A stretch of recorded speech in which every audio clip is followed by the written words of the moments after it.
ओम शांति। आज 13/5/2025 की ईश्वरीय महावाक्य है। आज की मुरली का सार है, मीठे बच्चे, अनेक देधारियों से प्रीत निकाल, एक विदेही बाप को याद करो तो तुम्हारे सब अंग शीतल हो जाएंगे। प्रश्न: जो देवी कुल की आत्माएं हैं उनकी निशानी क्या होगी? उत्तर: देवी कुल वाली आत्माओं को इस पुरानी दुनिया से सहज ही वैराग्य होगा।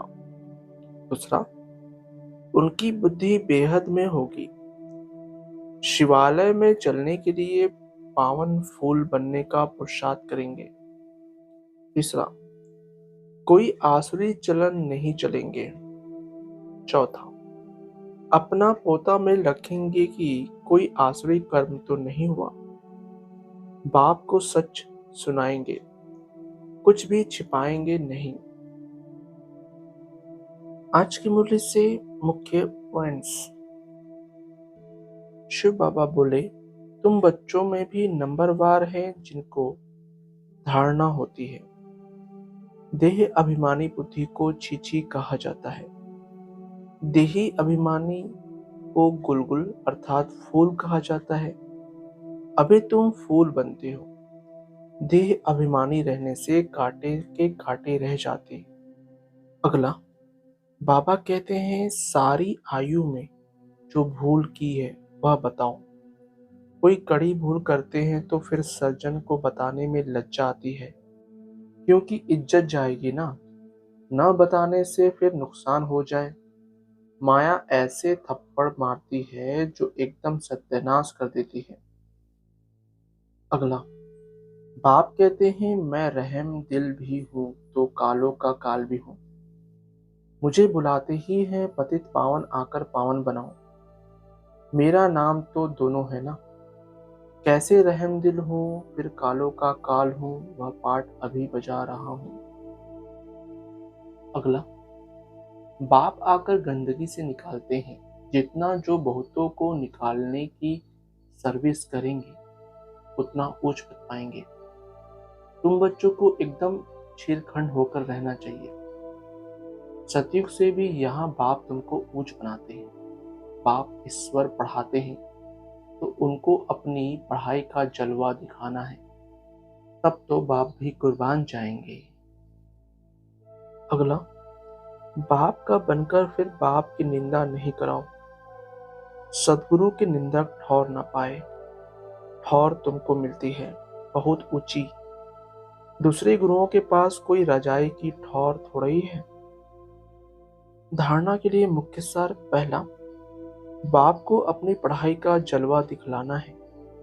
भारत को स्वर्ग बनाने के धंधे में लग जाना है। पहले अपनी उन्नति का ख्याल करना है। छीरखंड होकर रहना है। दूसरा, कोई भूल हो तो बाप से क्षमा लेकर स्वयं ही स्वयं को सुधारना है। बाप कृपा नहीं करते। बाप की याद से विकर्म काटने हैं। निंदा कराने वाला कोई कर्म नहीं करना है। वरदान, नॉलेजफुल की विशेषता द्वारा संस्कारों के टक्कर से बचने वाले कमल पुष्प समान न्यारे व साक्षी भव। नॉलेजफुल की विशेषता द्वारा संस्कारों के टक्कर से बचने वाले कमल पुष्प समान न्यारे व साक्षी भव। संस्कार तो अंत तक किसी के दासी के रहेंगे, किसी के राजा के। संस्कार बदल जाए यह इंतजार नहीं करो, लेकिन मेरे ऊपर किसी का प्रभाव न हो, क्योंकि एक तो हर एक के संस्कार भिन्न है, दूसरा माया का भी रूप बनकर आते हैं।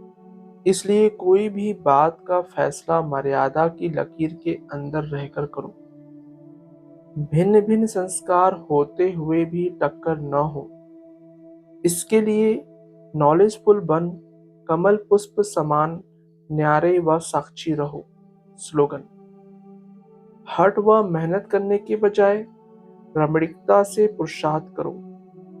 अव्यक्त इशारे, रूहानी रॉयल्टी और प्योरिटी की पर्सनालिटी धारण करो।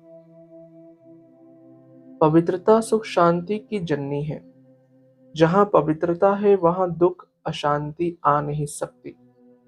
तो चेक करो, सदा सुख की सैया पर आराम से अर्थात शांत स्वरूप में विराजमान रहते हैं। अंदर क्यों, क्या और कैसे की उलझन होती है, या इस उलझन से परे सुख स्वरूप स्थिति रहती है। अच्छा, ओम शांति मीठे बाप दादा। ओम शांति सर्वस्व ब्राह्मण परिवार। ओम शांति।